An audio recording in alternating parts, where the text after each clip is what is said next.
Good morning class 6 के बच्चों। आज मैं आप लोगों को आपके हिंदी पाठ्य पुस्तक से जो पिछले क्लास में मैंने एक्सरसाइज 15 पढ़ाया था, इसके क्वेश्चन आंसर को आपको मैं बता रहा हूँ।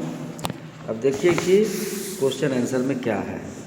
तो सबसे पहले आप क्वेश्चन को देखिए। यहाँ ये आपके क्वेश्चन हैं और ये आपका आंसर है, जिसका आप स्क्रीनशॉट कर लीजिए ताकि आपके पास यह क्वेश्चन सुरक्षित हो जाए आंसर के साथ।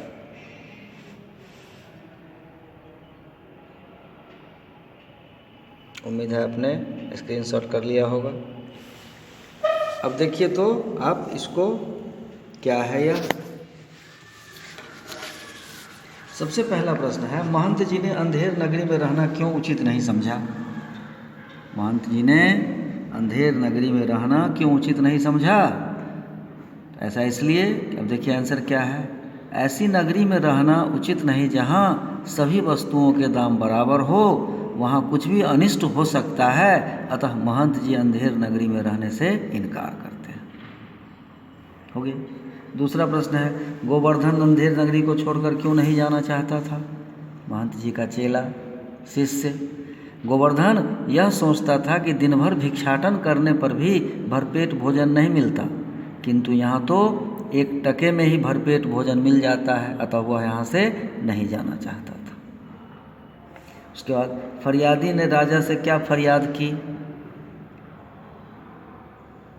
सभा बैल लगी हुई थी जब, तो राजा के पास वह फरियादी जाता है। उसने क्या फरियाद की, तो फरियादी ने राजा से यह शिकायत की कि कल्लू बनिए की दीवार गिरने से मेरी बकरी उसमें दबकर मर गई है।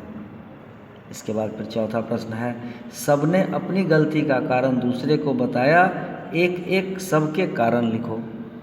अब देखिए बकरी मर गई, ये सब कारण अब इस कहानी में क्या सब है देखिए बारी बारी से।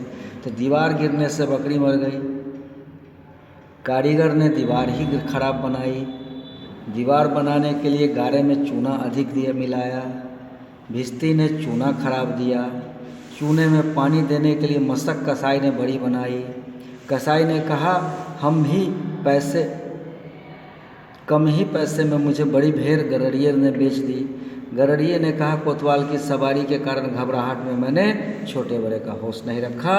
और इस तरह से सभी अपनी अपनी गलतियों को दूसरे पर थोपते चले गए और इस तरह से यह अंधेर नगरी की कहानी बढ़ती चली गई।